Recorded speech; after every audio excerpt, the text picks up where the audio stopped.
Alright guys, so after waiting for a while, I finally got my tie rod ends for the steering links. I ordered these from Right Drive in Canada. I'm not going to do this today. Today's video is going to be about putting the springs into the struts, or mounting them on the struts. And then I'll hopefully post a video about the steering tie rod ends shortly. But I wanted to show you, these are the springs that I got. They are from, well, I ordered them from Summit Racing, but they are from a company named AFCO. They do a lot of springs for the hot rod industry, I guess.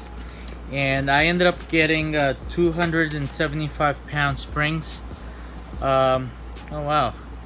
Their packaging is pretty interesting. They actually have like a terry cloth drawstring bag. You can see it's a good quality spring. At least it looks like it's good quality. It's chrome, and you know, it's basically, here's the factory. You can see it's got a lot more coils, or tighter coils, slightly smaller diameter, but same height, 10 inches. That's pretty much it from a visual standpoint. So I'm gonna get these mounted and hopefully be able to get these struts back in the car soon.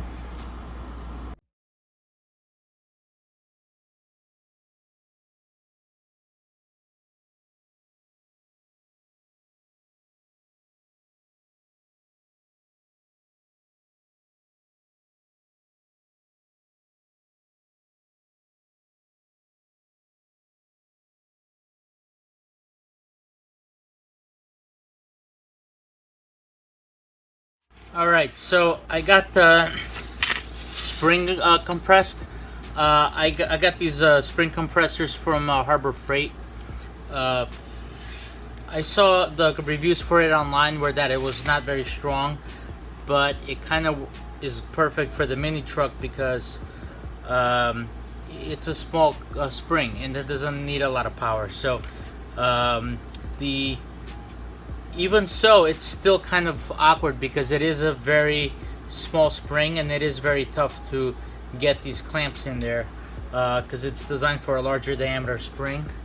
I think I'm actually gonna have an even harder time when I have to compress this one because it has more coils and there's less space in between each coil. So hopefully this, I don't have to fight it too much. But the spring is finally compressed. Now we have to remove the nut here on the top, but we need to hold the strut tower with a Allen key. It looks like it's a 6mm, or what, a hex drive, whatever you want to call it. And the nut looks like it's a 17mm. So what you want to do is get your socket wrench. Let's see, grab mine.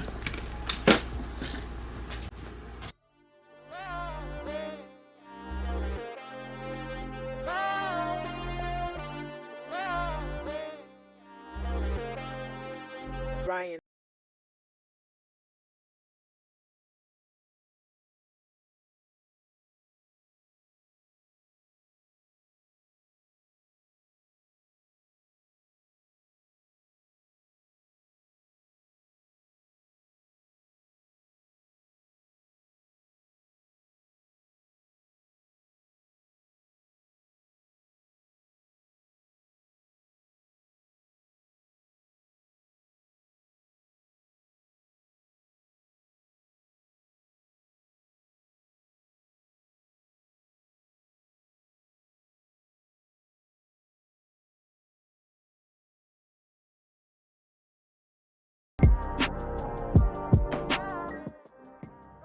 Alright, so here's the naked strut. So what I'm gonna do is I'm gonna just clean it up.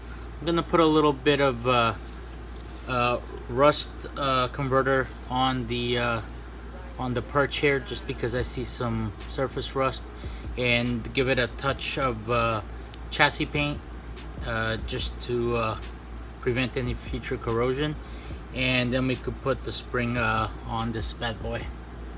Okay, so one thing that I noticed right away is obviously these springs are machined flat on the last coil here, and I mean that's probably because this goes into some sort of coilover situation, whereas these don't do that. So the perches or the seats for the spring have these notches in them to accommodate that that last coil, like that.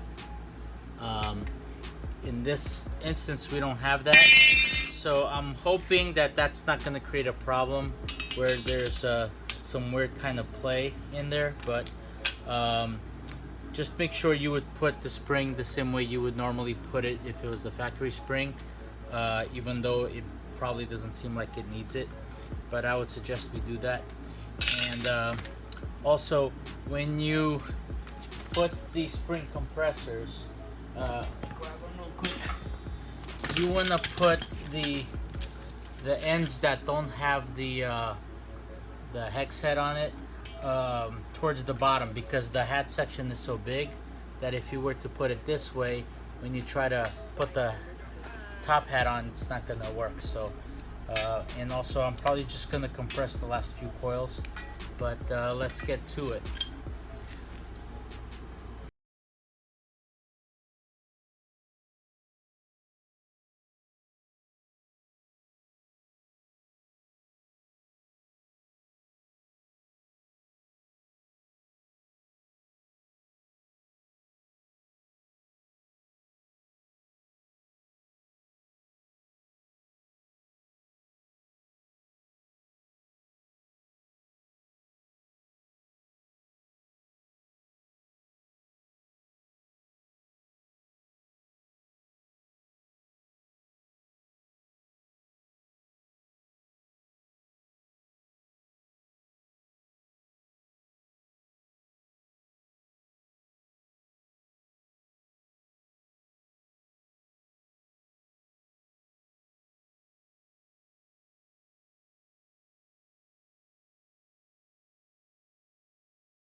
Alright, so it's been 2 weeks since I started making this video.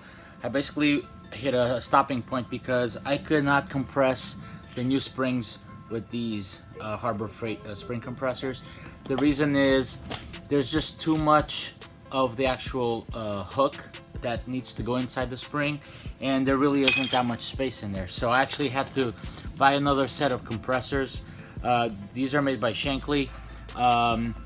And I'll put the link in the description if you ever want to get something like this. I think you'll see when I'm using them, the clip is very small and it goes outside of the spring, or not as much of the hook part goes inside the spring. So I think this is going to be what I needed to get this done. So let's get back to it.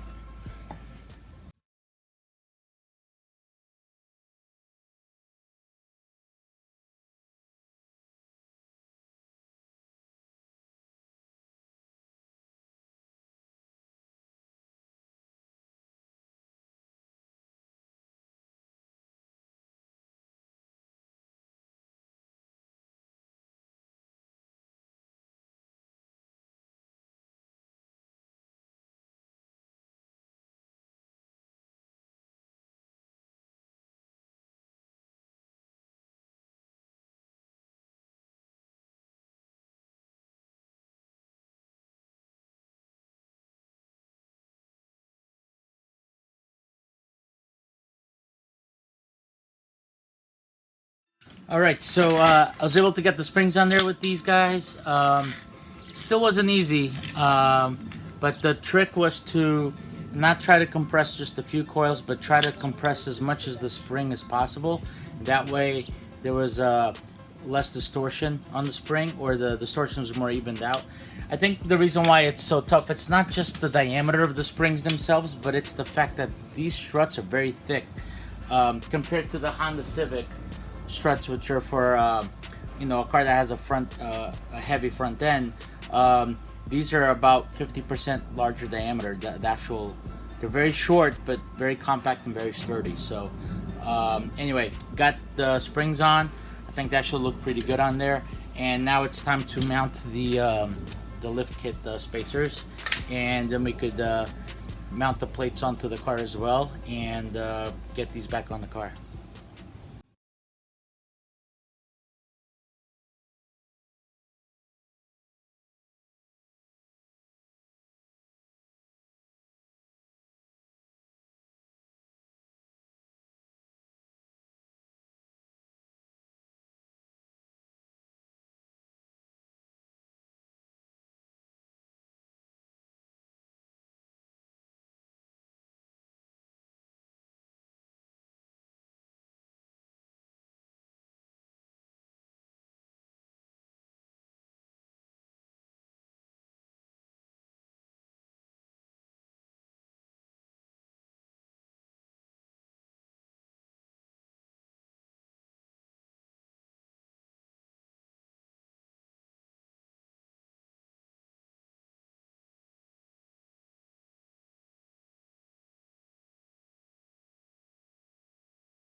Okay, we got the strut installed.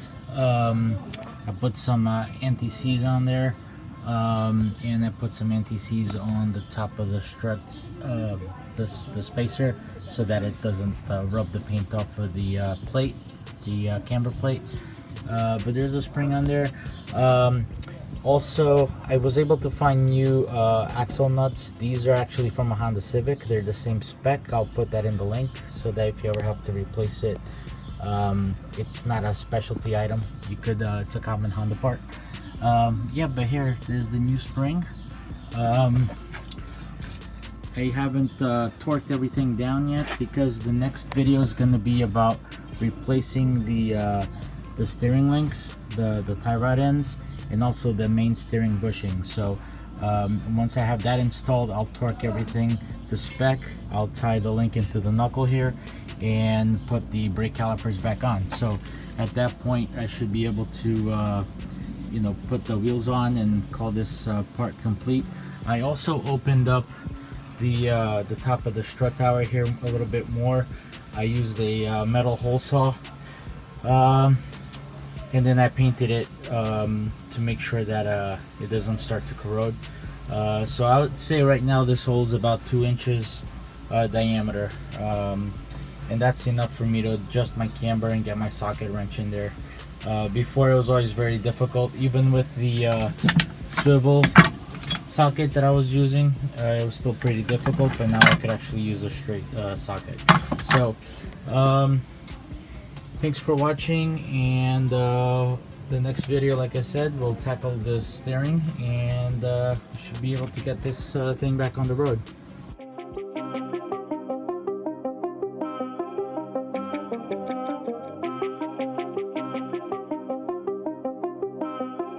Brian, listen.